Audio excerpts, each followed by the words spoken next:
Hi everyone, my name is Tamika West.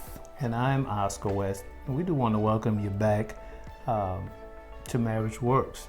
Tonight we're actually talking about finances. Yes. We've been discussing challenges that couples actually have in certain areas. One of the areas we discussed in the previous video was actually communication. And we do invite you to take a look, actually at that video. Yes. And hopefully you can find some practical ways to help you in whatever relationship you're in with your significant other. But tonight, we're talking about finances. Yes. That's actually been a kind of a interesting area even for our relationship. What are some of the things that you think we should consider discussing with the people on tonight about finances?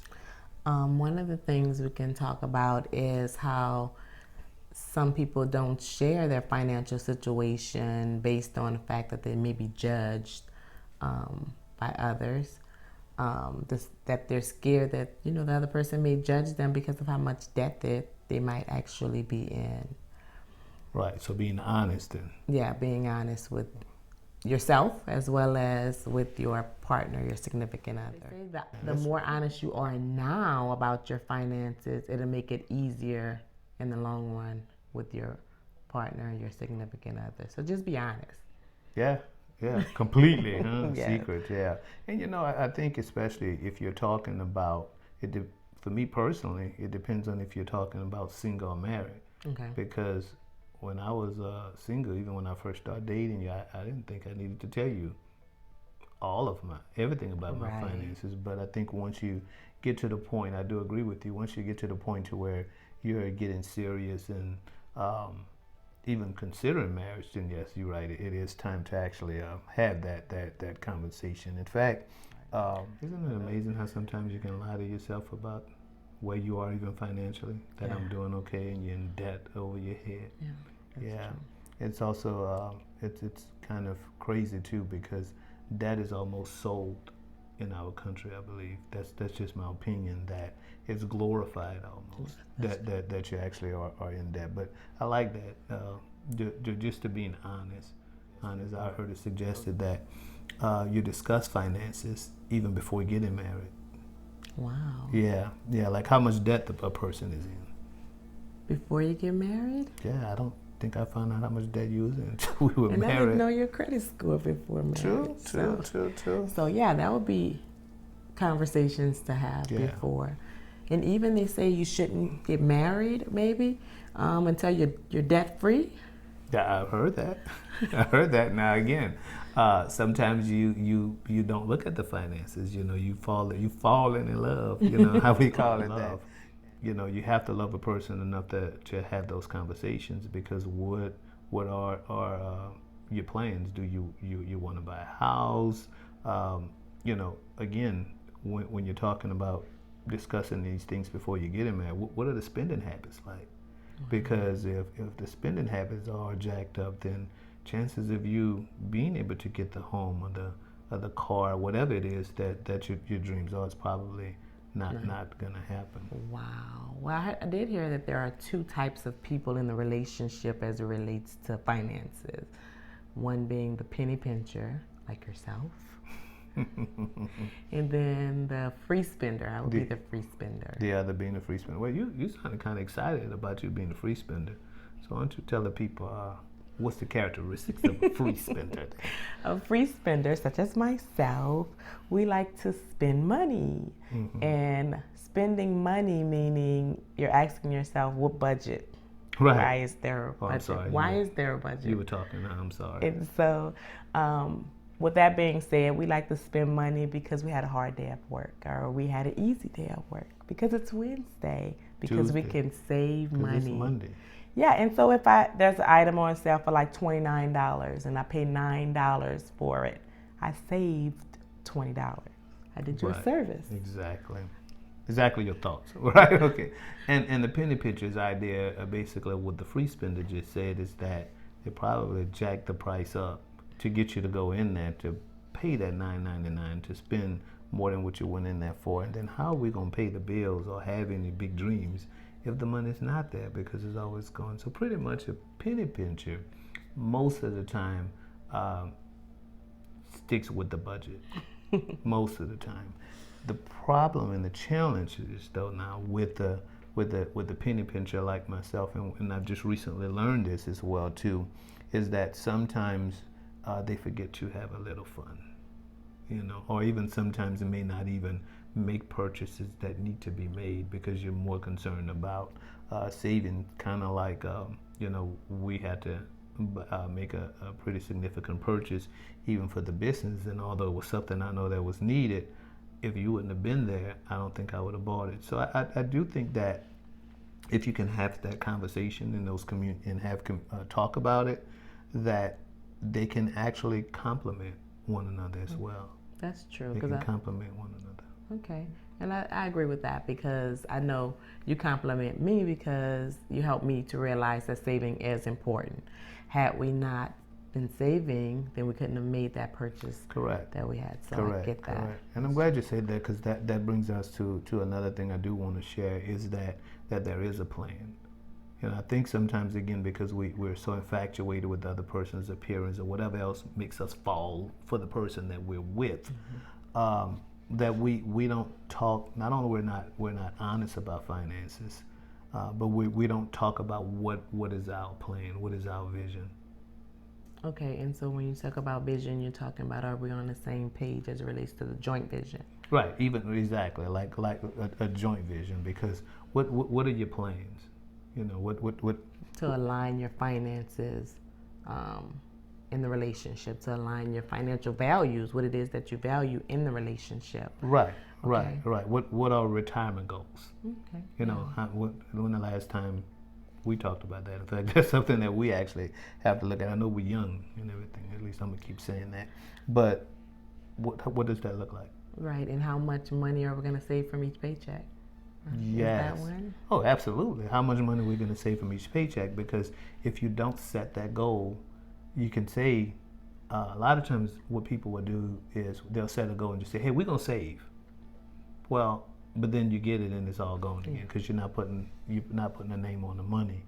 But when you set the goal and say, hey, we're going to save 15% of the income, then when you get the check, it's kind of easy to figure out what 15% is. The hard part is, or challenging part is that you actually still now commit to doing it.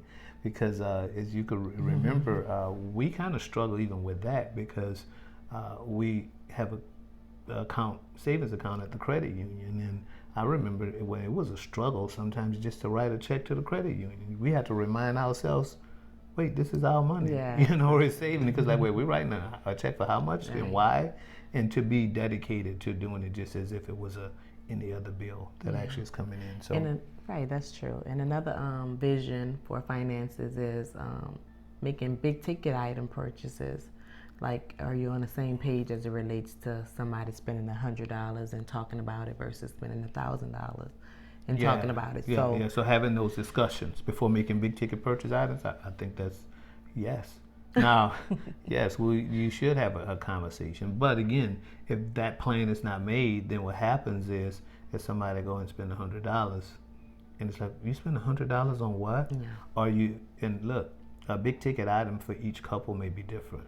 If you're struggling and your account is constantly being overdrawn, like we were at one time, then to spend $100 is major. Yeah. But someone else, it may be $1,000, but at least if you have that conversation, it can you can kind of begin to hold each other accountable for that. And then there's another one, discretionary spending. How much are we going to spend? How much are we? So how much money we have? Oh, to spend. Yeah, let's talk about that discretionary spending. In fact, let me just break down for the people that's looking at this. How our accounts are set up. We have two main accounts. One is our bill account. This is the account where all of our bills come out of it first before anything else happens. The rest, then there's a certain percentage that goes to savings, and then there's a percentage that goes to discretionary spending. Now, when we say discretionary spending, what that's supposed to mean is that if we have $500 left, then both of us should get around $250, but I don't know if that's the way this happening. So we need to take another look at this free spender. What you think? We can table it. Yeah. So again, those kind of questions, those kind of conversations, I do believe needs to be had.